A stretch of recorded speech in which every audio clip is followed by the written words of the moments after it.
Então a gente vai dar continuidade à parte de erro de regime permanente, né? A gente viu já estabilidade e a gente também viu o critério de estabilidade de root-roots, né? Resta agora a gente trabalhar com erros em regime permanente. De forma direta, né, se a gente fosse fazer o conceito de erro de estacionário, ele é bem simples. É a diferença entre a entrada de um sistema, né, uma entrada que a gente costuma chamar de entrada teste, e a saída desse sistema quando t tende a infinito. Tá?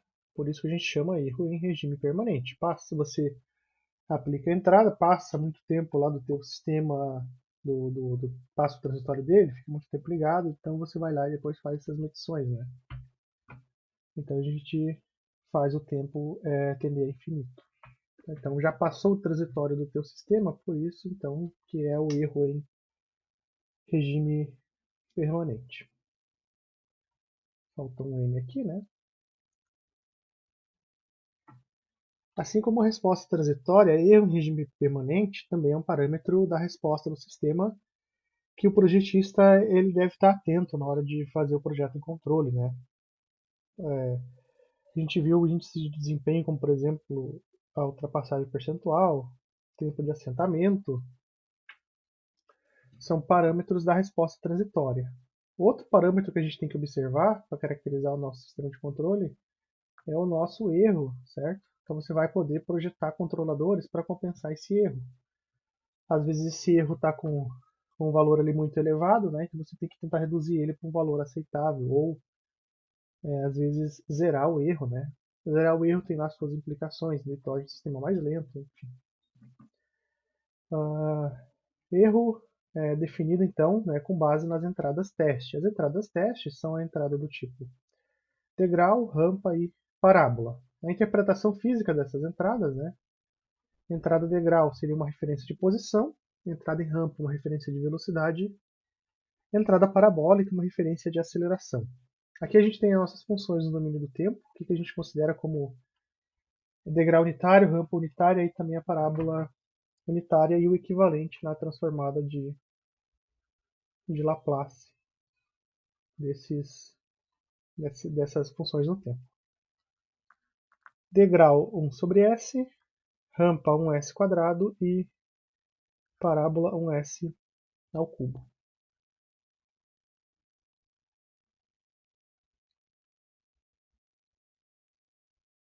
Então vamos tentar mostrar de maneira gráfica como que se comporta o erro em regime permanente. Né? Considere então esse sistema de controle, tá, em que a entrada é o meu R de t, está aqui marcado em azul no gráfico, C1 é o sistema 1, C2 é a saída do sistema 2.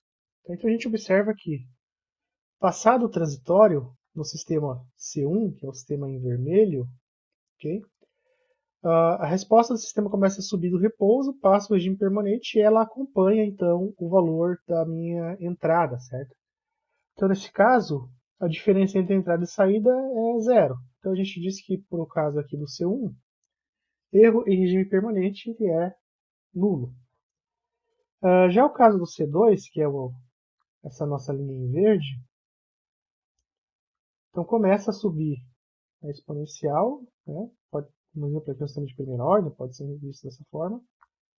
Passado o transitório, né, quando não há mais variação da resposta, então é o momento da gente medir o nosso erro em regime permanente. Então a gente observa que existe uma diferença entre a entrada e a saída do meu sistema, certo? E essa entrada ela se mantém constante à medida que o tempo passa. Então, para o sistema C2, a gente diz que o erro é uma constante. Né? Você coloca um degrau unitário, no final a resposta em regime permanente, ou seja, quando a sua resposta natural decai a zero, vai lá ser, por exemplo, 0,8, então você tem um erro de 0,2. Importante definir que o erro em regime permanente ele só é válido para sistemas estáveis, certo? Se o teu sistema for instável, não adianta você ficar calculando o erro, porque você não vai encontrar um valor que tem algum significado físico. Né? Fazendo lá o teorema do valor final, do teu sistema, S na 0, S vezes C de S, que é o valor em regime, você até encontra algum valor numérico, né? Mas não faz o menor sentido porque o teu sistema vai ser instável, tá? Outro tipo de análise, né? Vamos supor agora que a nossa entrada, nosso R de T é uma rampa, certo? Então está aqui marcado em azul o meu R de T. O sinal C1, né? A resposta do sistema C1. Então ele tem ele dá uma oscilada, né? Tem uma parte oscilatória, mas depois, por exemplo, nesse ponto, a gente vê que C1 e referência estão no mesmo valor, né? E eles se encontram. Então, à medida que o tempo vai passando, né? A tua entrada vai subindo e o teu C1 vai acompanhando, né? Então não há diferença entre entrada e saída. Então aqui a gente tem o caso, né, em que o erro de impermanente ele vai ser nulo. Já o sistema C2, que é a linha em verde, deixa eu marcar aqui o C2. Então tem lá a parte transitória do sistema e depois ele começa, né, a subir. Só que observa que ele sobe paralelamente à entrada, né, depois do transitório. O coeficiente linear, né, dessa reta, quando ele entra em regime permanente, é o mesmo coeficiente linear da entrada. Né? Então a gente observa que a partir do valor em regime não há mais aumento nessa diferença entre entrada e o sistema C2. Né? Se eu te fazer a medida nesse ponto, ou se eu fizer a medida nesse ponto como está indicado no gráfico, ele não aumenta de valor, ele mantém um valor constante. Então ela tem o mesmo coeficiente, as duas retas possuem o mesmo coeficiente angular, né? Só que elas não vão partir do mesmo ponto. Se eu expandir isso aqui para zero, né? Ela vai ter uma parcela linear também nessa equação de reta. Tá? Então elas vão crescendo paralelamente uma à outra. Então a gente diz que nessa situação, né, quando o erro em estado estacionário ele é constante. Tá? Então a rampa, apesar dela ir crescendo sem controle, a saída do sistema também vai crescendo, só que ela não acompanha a entrada, ela vai paralelo, né? Se a gente fizer a derivada em qualquer ponto, a derivada é a mesma. Já o caso C3, né, passado o transitório aqui na nossa linha amarela, ele começa a subir, só que a gente observa que ele vai se distanciando, né, da nossa referência. Então veja que aqui a distância era 1, aqui a distância aumentou, aqui a distância aumentou ainda mais. Então, em relação ao sistema C3, ele vai crescendo com uma taxa de variação menor do que o nosso R, do que a nossa entrada R, né? A derivada dele é menor. Então a tendência é que ele vá aumentando essa diferença conforme o tempo passa. Até que se a gente fizer o tempo tender a infinito, essa diferença entre os dois vai crescendo até infinito. Tá? Então o erro que você tem entre entrada e saída, ele vai tender a infinito, né? Um erro infinito, no caso do sistema C3. A gente fez então para o degrau e para a rampa, né? Para a parábola, o raciocínio vai ser parecido com a rampa, né? Vai ter lá a parte oscilatória, então eu tenho essa entrada, então vai ter uma parte oscilatória e ele pode crescer paralelamente, né? Então aqui você tem um erro constante. Já para o degrau unitário, né? Geralmente o erro é nulo, é constante, a gente não vai ter erro infinito, né? Então formas de se calcular erro de regime permanente, né? De forma direta é só usar o conceito de erro, né? Erro é entrada, referência menos a saída, né? Entrada menos a saída. Então, para o caso de um sistema a malha aberta, quando a gente calcula equivalente malha fechada, ou seja, quando você tem um TDS, você tem uma entrada, um bloco e a saída, certo? Então você tem a entrada e você tem a saída. Então, para você calcular o erro, você vai fazer, né, referência menos CDS. Então eu posso expandir essa ideia do diagrama de blocos com um subtrator igual está desenhado aqui nesse diagrama, né? A gente vai pegar a nossa saída, vai realimentar, nossa entrada, desculpe, vai realimentar lá depois, né, do sistema, e a saída do sistema a gente faz passar por um somador, né? Aqui é o peso mais, menos, peso mais, então aqui você vai ter R menos C, que é o nosso erro de regime permanente, ok? Porém, né, o nosso C de S, ele é referência vezes o t de s. Substitui essa expressão na expressão anterior e a gente encontra uma expressão para o erro, né? Só que a gente observa que essa expressão não é o erro em regime permanente, né? Não é o nosso e de infinito, é o nosso erro no domínio da frequência. Então, se a gente está interessado em calcular o valor em regime de uma função, é simples, é só usar o teorema do valor final. Limite de s tendendo a zero, s vezes a minha função do erro. Tá? Esse é o nosso teorema do valor final. Você não vai precisar, por exemplo, fazer a transformada inversa de Laplace desse erro para depois fazer o limite do t tendendo ao infinito, né? Você pode aplicar direto o teorema do valor final. Então aqui a gente tem, né, já aplicado o teorema do valor final no nosso erro, né? Então o erro de infinito é s igual a zero, s vezes a de s.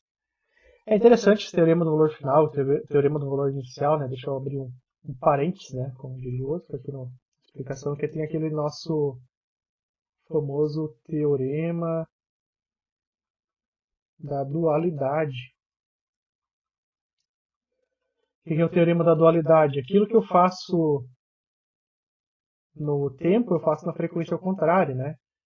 Então, se eu quero o nosso valor final, o nosso t tendendo a infinito, opa, deixa eu só apagar aqui. Então, se eu quero, aqui eu vou colocar tempo, aqui eu vou colocar domínio da frequência.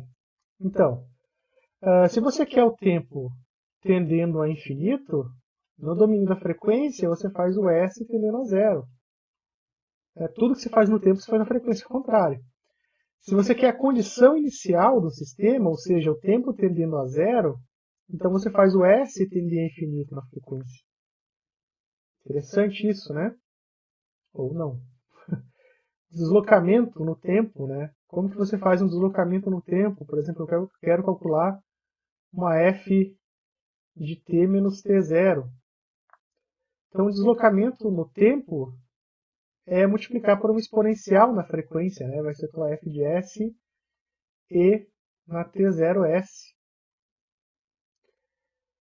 E multiplicar por uma exponencial no tempo é deslocar na frequência, né? Então é o f de s mais a. Então o que você faz no tempo, você faz na frequência ao contrário. O mesmo vale para as transformadas, né?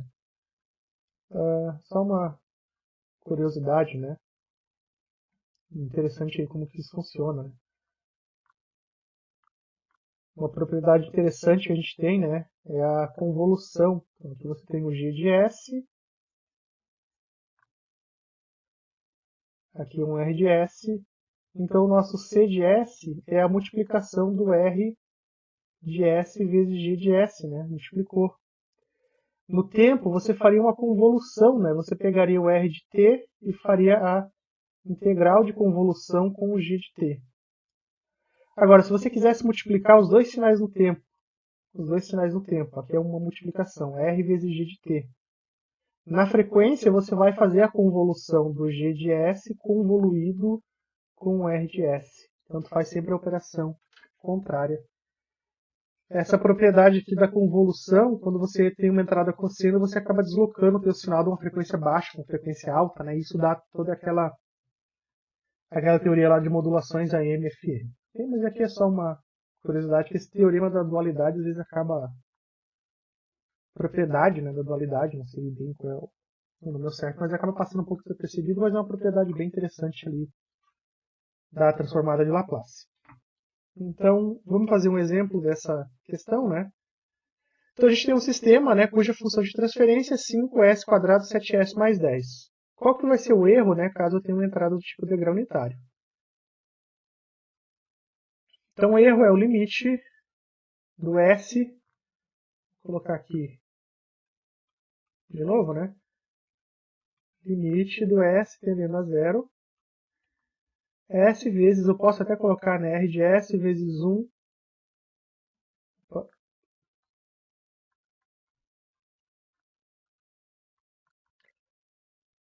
1 menos T de S, ok? Então aqui está o meu R de S, aqui está o meu T de S.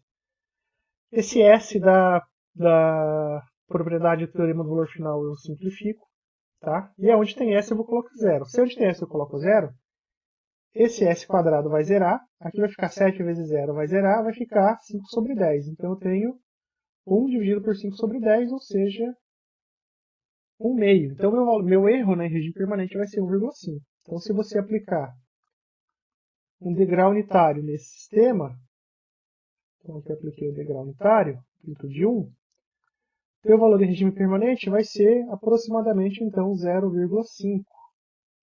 Então ele vai subir, vai ter o transitório, e depois ele entra em regime permanente. Essa altura, né, depois que ele entra em regime, é de 0,5. Então aqui a gente tem o gráfico do sistema, né, aquele gráfico que eu rascunhei com a entrada em azul, saída em vermelho. Então a gente observa que essa altura é 0,5. Então bem tranquilo calcular o erro nessa situação. Entretanto, né, quando a gente trata de sistema de controle, a gente está tratando aí, na maioria das vezes, em sistemas a malha fechada. Sistemas a malha fechada com realimentação negativa, ainda na maioria dos casos. Né? A gente não usa tanto a realimentação positiva, a gente acaba usando mais a realimentação negativa. Né? A realimentação positiva leva o sistema à instabilidade, né? Tem uma série de questões que a realimentação negativa ela é mais útil. Então a gente quer calcular o erro desse sistema. Se a gente observar essa realimentação, né, o CDS está realimentando de volta aqui nesse subtrator, né? Então o erro de S já é dado por esse sinal que está entrando no G de S. Tá? Então a gente sabe então que E de S é R de S menos C de S. E também C de S é o E de S vezes G de S. Quem é a minha saída? Aqui eu estou entrando com o meu erro, né, na minha função de transferência, e aqui eu estou saindo com C de S. Então, C de S é o E vezes o G. E o erro vale R menos C. Então você vai substituir essa expressão uma expressão na outra e vai isolar o erro. Né? E aí você encontra essa expressão. Erro na frequência, né? R de S 1 mais G de S. Tá? Então aqui é só um detalhe importante.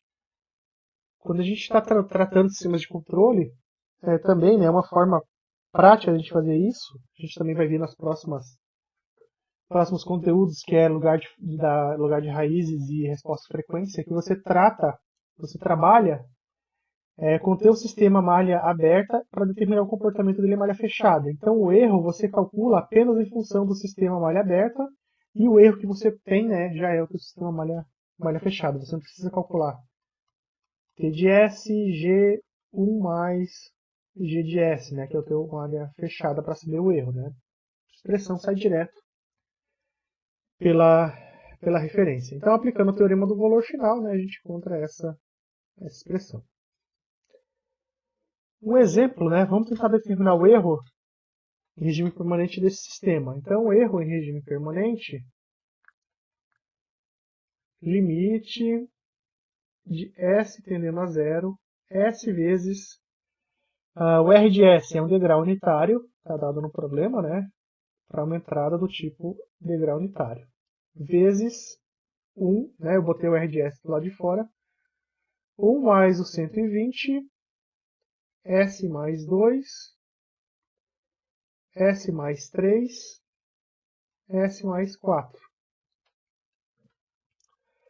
Esse S com esse S vai simplificar, e onde tem S eu coloco 0. Né? Então eu vou ter aqui 1 dividido por 1 mais 120 vezes 2 dividido por 3 vezes 4. Então isso vai ser o erro em regime permanente. Né? É só expandir essa expressão que a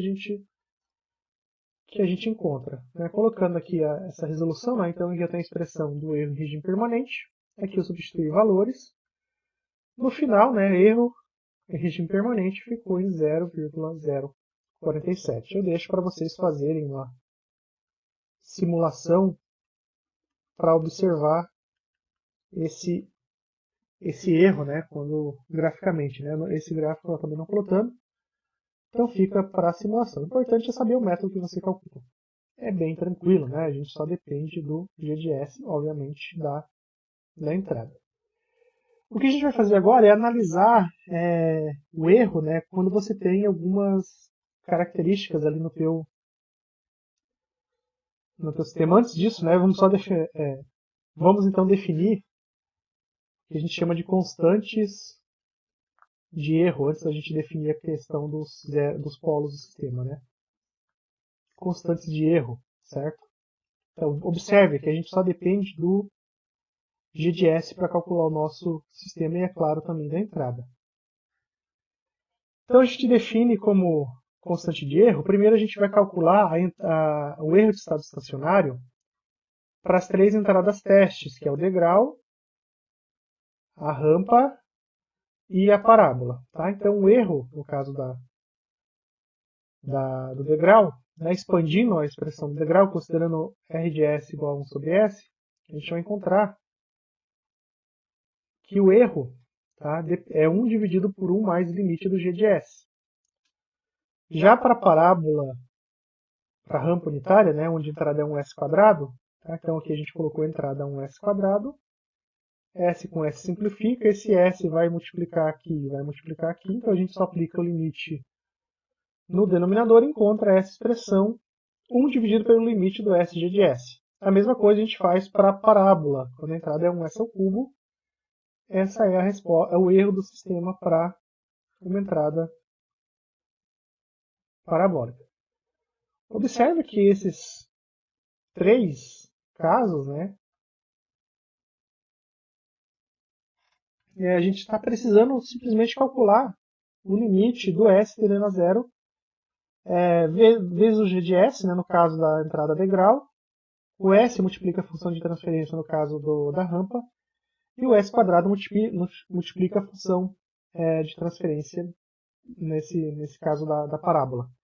Então esse limite, que só depende da função de transferência, é o que a gente chama de constante de erro. Tá? Então nesse caso, essa constante de erro, para o degrau unitário, a gente vai chamar de Kp, que é constante de posição.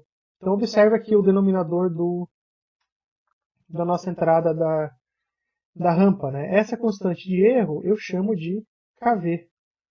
Já para a parábola, eu vou chamar essa constante de Ka, que seria a constante de posição, de velocidade de aceleração.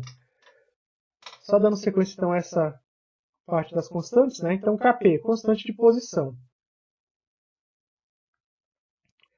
Ela vale S tendendo a zero G de S. E o erro em função do Kp é 1 dividido por 1 mais Kp. Né? Esse 1 somando, né, isso aí pode ser que ele tenha um efeito grande ou não, depende do valor do Kp. Né?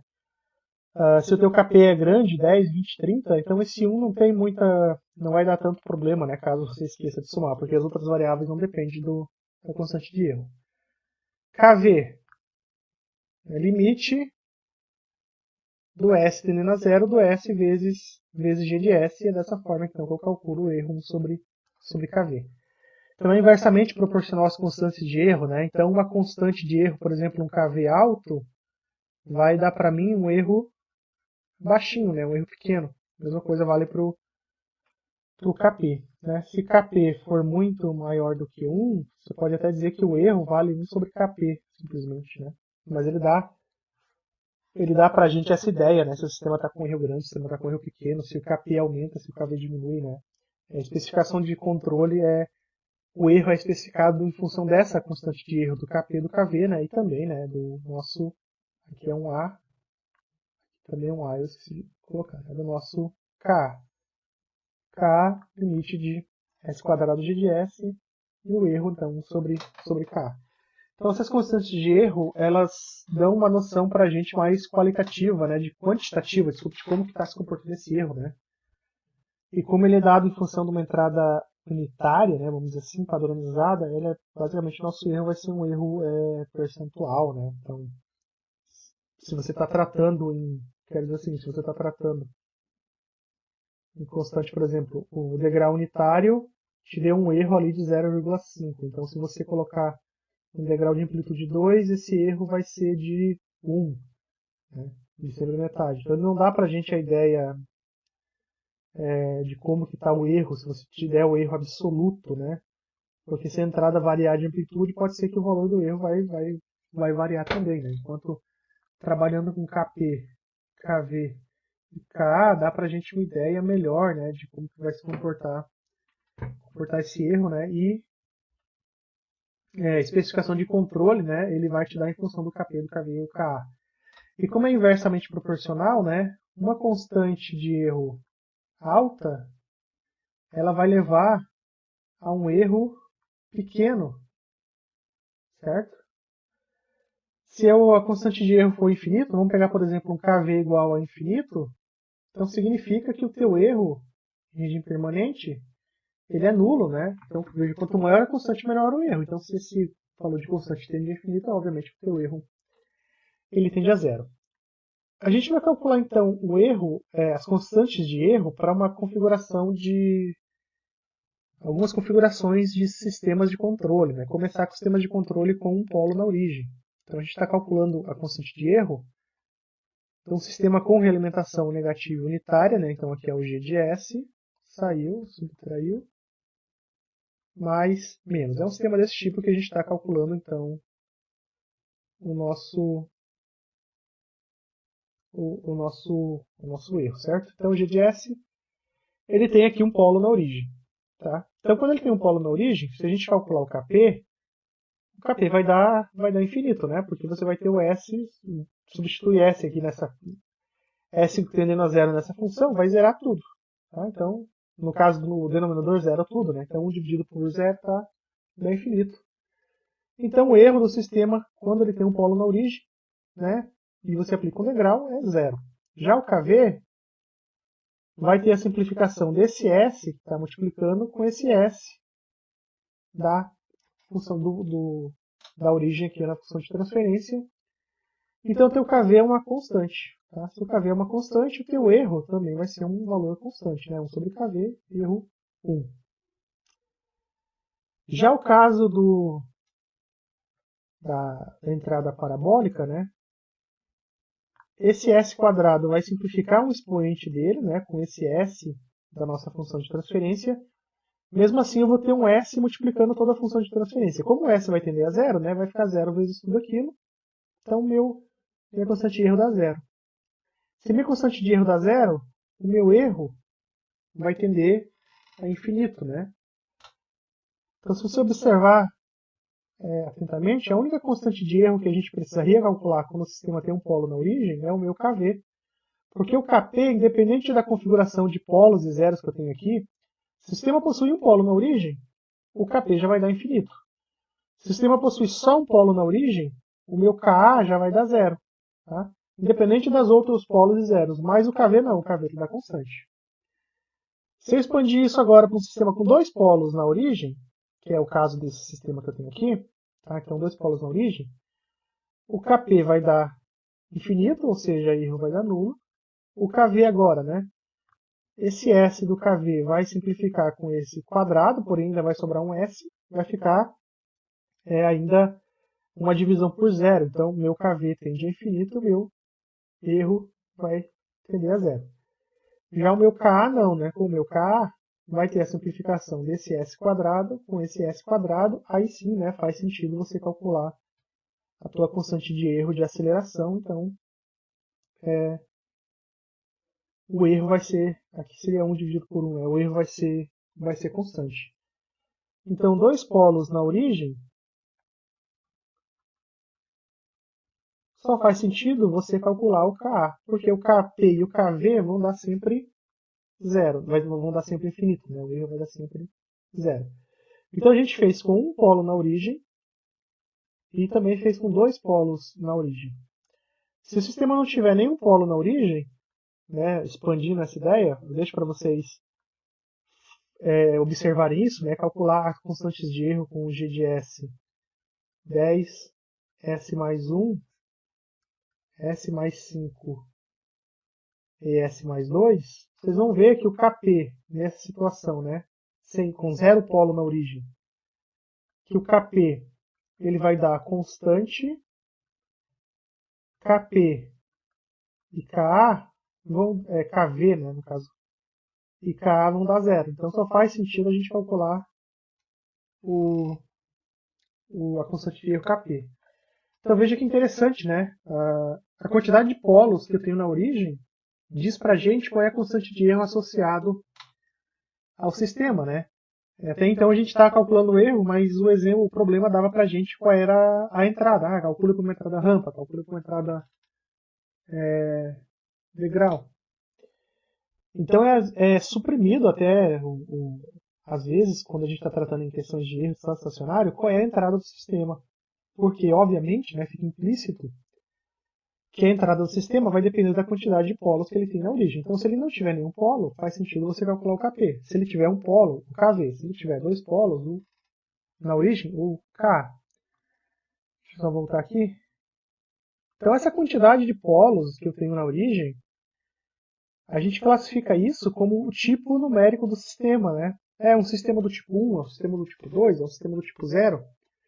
Então, qual que seria a nossa definição de tipo numérico do sistema? É a quantidade de polos na origem, isso é importante, quantidade de polos na origem, que a função de transferência de um sistema com realimentação unitária possui. Então, a gente está tratando de um sistema com realimentação unitária, que é o nosso G e nossa realimentação unitária. Então, a gente vai olhar para esse G de S, né, para essa função aqui que esse sistema possui. A gente vai contar quantos polos ela tem. Tá, tem um polo na origem. Tá? Então, se tem um polo na origem, então é um sistema do tipo 1. Não tem nenhum polo na origem, então é um sistema do tipo 0. Tem dois polos, sistema do tipo 3. Tá? Só lembrar que polo na origem, o que é um polo na origem, matematicamente falando, né? Se a gente for puxar lá de sistemas lineares? Polo na origem é 1 sobre S, é uma divisão por S. E sempre que eu divido por S, eu estou fazendo uma integral, né?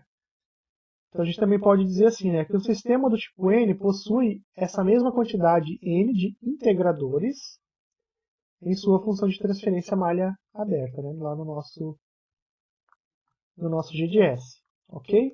Então é comum aí os livros falarem de tipo numérico, então só que às vezes esse conceito acaba passando batido, tá? Então só reforçando, a gente não precisa dizer qual é o erro que você precisa calcular. Você vai olhar para o tipo do sistema e você já tem que concluir, né? O sistema do tipo 0 só faz sentido você calcular o Kp. Os outros dois vão dar zero. O sistema do tipo 1 só faz sentido você calcular o Kv, porque o Kp vai dar infinito e o Ka vai dar zero. E no sistema do tipo 2 só faz sentido você calcular o Ka, porque as outras duas constantes de erro vão dar infinito. Bom, visto então o erro devido à entrada e também as constantes de erro, a gente pode também, né, determinar o erro devido a perturbações. É muito comum a gente querer saber o comportamento do sistema caso ele tenha alguma perturbação, né? Então aqui está colocado a entrada, um sistema de controle G1, aqui pode ser até um controlador, e esse G2 é a nossa planta. Entre G1 e G2 pode estar suscetível a uma perturbação, pode ser um ruído, né? Pode ser uma interferência na própria resposta do sistema, né? Então, de repente, um sistema de controle de temperatura, alguém entra na sala, alguém abre a porta, né? Isso a gente pode modelar como uma perturbação. Então, se a gente quer calcular o erro devido à perturbação, né, que é esse nosso EDS, a gente quer calcular o sistema como um todo, né? Quando você aplica uma entrada e quando você aplica uma perturbação também. Só que como o nosso sistema ele é um sistema linear, você pode fazer o seguinte. Você pode calcular o erro devido à entrada fazendo essa perturbação zero. Aí você calculou esse erro. Como que você calcula esse erro? É da mesma forma que a gente vinha fazendo antes, né? Você pode calcular o erro como 1 dividido por constante de erro, vamos supor que seja o Kv, né? Então você calculou o erro. Calculado esse erro devido à entrada, aí você faz o contrário. Você pega a tua entrada, iguala ela a zero e coloca lá uma função para a tua perturbação e calcula qual que vai ser o valor do erro. O erro total vai ser a soma dos dois, né? Vai ser a soma do erro devido à entrada e do erro devido à perturbação. Então a gente faz o princípio da superposição, né? Uma propriedade importante de sistemas lineares, né? Então o erro de infinito é o erro do R de S, né, que é o erro da entrada, mais o erro do D de S, que é o erro da perturbação. O erro devido à entrada, que é esse E de R de S, é o que a gente já fez até aqui, né? Usando as técnicas que a gente já viu, a gente calcula esse erro devido à entrada. Já o erro devido à perturbação, né, pode ser um pouco chato de calcular, mas a gente vai fazer um reagrupamento naquele diagrama de blocos. A gente pode reagrupar esses blocos da seguinte forma, né? É um sistema de controle cuja entrada é o D de S, então está entrando aqui a perturbação. Da perturbação vai para o meu G2 e a saída do G2 é o meu erro. Eu coloco o erro negativo para que eu possa utilizar a realimentação negativa aqui embaixo. Realimenta o erro, passa pelo G1 e volta para esse subtrator. É como se fosse um sistema de controle, né, com o G2 na parte superior, o G1 na realimentação, e a saída do sistema é o erro devido à perturbação. Então é só você calcular, né? Calculando, então, fazendo o equivalente malha fechada, que seria o nosso TDS, G2, 1 mais G2, G1, vezes o D, vai dar no caso o erro, né? Então esse aqui é o equivalente malha fechada, a gente obtém essa expressão, né? Aplica-se então o teorema do valor final, é só aplicar o limite do S tendendo a zero, S vezes tudo aquilo, e a gente encontra uma expressão para calcular o erro devido à perturbação. Geralmente a gente está interessado em saber a perturbação por um degrau unitário, porque um degrau unitário ele bagunça o teu sistema de forma abrupta, né? Ele estava zerado e de repente faz isso aqui. A rampa ela é um pouco mais suave, tá? Então ela não tem um efeito tão grande assim no transitório quanto um degrau unitário. Tá? Então a gente vai considerar então que D de S é 1 sobre S, e esse S vai simplificar com esse S daqui de fora, né? Então a gente chega que o erro devido à perturbação é o limite, manipulando um pouco esses blocos, né, para ficar tudo aqui no denominador, 1 sobre G2 de S mais o limite, né, do G1 de S. Então essa é a expressão do erro devido a uma perturbação de grau unitário. Então agora é só você somar as duas parcelas de erro e aí não tem como, estou falando de erro, eu ia falar não tem como errar, mas vai ficar muito erro na frase, né? Não tem como errar, né? Soma o erro devido à entrada, depois soma o erro devido à perturbação e você tem o erro total do sistema. Alguns controladores podem atuar para diminuir o erro da entrada. Outros você pode projetar para atuar somente no erro devido à perturbação, né? Aí você tem que esquecer a entrada. Você não pode fazer o compensador corrigir a referência também corrigir a perturbação. Vai ser um compensador para a entrada e um compensador para a perturbação. Novamente, isso é tema para controle 2. Para fechar então essa parte de erro, ficou faltando, né, a gente definir o erro, as constantes de erro, né, quando o nosso sistema não tem realimentação unitária. Né? Aquelas expressões que a gente viu para o KP, KV e KA, elas só valem para sistema com realimentação negativa. Elas não valem para sistemas com realimentação unitária. Né? Elas não valem para sistemas com realimentação não unitária. Então aqui a gente tem o G de S com uma realimentação H de S. A gente não pode então usar, por exemplo, aquela expressão do KV, que é o limite do S tendendo a zero, S vezes G de S, né? A gente não pode fazer essa expressão. Outra coisa importante, né, é em relação ao tipo numérico do sistema, né, o tipo 1, tipo 2. Esse tipo numérico ele só vale se a gente contar os integradores de uma realimentação unitária. Tá? Então só vale se a gente fizer a contagem a partir de uma realimentação unitária. Então, como que a gente vai fazer para calcular, para continuar utilizando essas expressões de Kp, Kv e Ka, que a gente já vinha utilizando, e ainda saber qual é o tipo do sistema, né, se ele não está naquela realimentação unitária. A gente vai ter que encontrar um sistema equivalente, um G equivalente, que não mude a resposta do sistema. Então eu vou ter que encontrar aqui um G equivalente, tá? Com realimentação unitária, de tal forma que esses dois sistemas são equivalentes, tá? Então como é que eu posso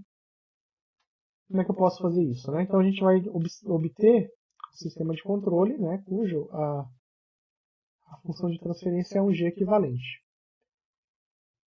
Esse G equivalente ele pode ser calculado pela seguinte expressão: G de S, 1 mais G de S, H de S, menos G de S. Ele é um pouco...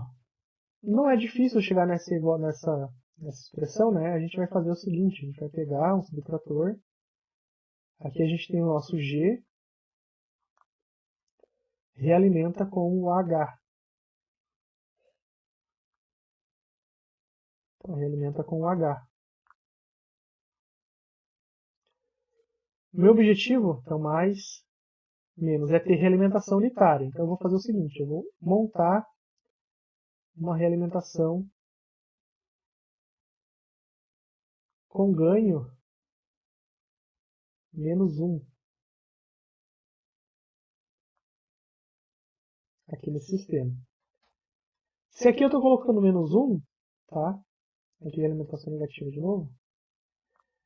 Para manter a igualdade, eu vou puxar uma outra realimentação, dessa vez unitária, aqui, negativo também. De tal forma, né, que essa realimentação que eu fiz com o menos 1 e essa realimentação que eu fiz com o positivo vão se cancelar e o meu sistema vai continuar equivalente, né? Então o que a gente vai fazer agora? É só você pegar esses dois sistemas e fazer um equivalente malha fechada deles. Fez o equivalente malha fechada? Pega o resultado e faz o equivalente malha fechada desse menos 1. E aí você obtém o teu G equivalente. Então fica para vocês tentarem deduzir essa expressão, mas não faz sentido a gente perder muito tempo nessa álgebra de blocos, né? Basta saber, né, que o G equivalente é dado por essa expressão e que esse sistema e aquele que eu mostrei, né, com uma realimentação no H de S, e esse sistema com então, G de S realimenta com H de S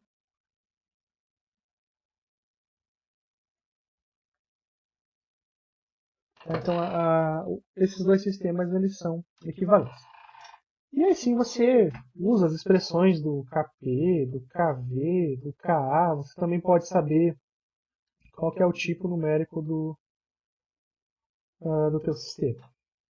Ok? Então, parte de regime permanente é bem simples, né? Essa parte aqui de regime permanente. A gente viu a definição de erro de regime permanente, a gente viu as constantes de erro, que é muito importante vocês saberem utilizar essas constantes de erro, tá? E aí os casos, seriam casos especiais, né? A realimentação não unitária, onde você obtém o G equivalente, e um erro devido à perturbação, que você aplica lá o teorema da superposição, né? Você vai fazer uma superposição do sistema, vai somar o erro da entrada com o erro da perturbação, e aí encontra o erro total. Então, entender aí o conceito de erro, saber como calcular, não é tão complicado, né? Resta então treinar um pouco aí, pegar vários sistemas, montar simulações para vocês pegarem o jeito então dessa parte de resultados estacionários. Então com isso a gente encerra essa parte de sistemas de controle de erro em regime permanente e estabilidade, tá? É só reforçar que é importante você saber se o sistema é ou não estável para calcular o erro, tá? Se você ficar desconfiado, esse sistema aqui está parecendo que é instável, então volta, faz lá o critério de Root, verifica a posição dos polos para poder então calcular o erro em regime permanente, tá? Então na sequência a gente continua. Obrigado a todos pela atenção.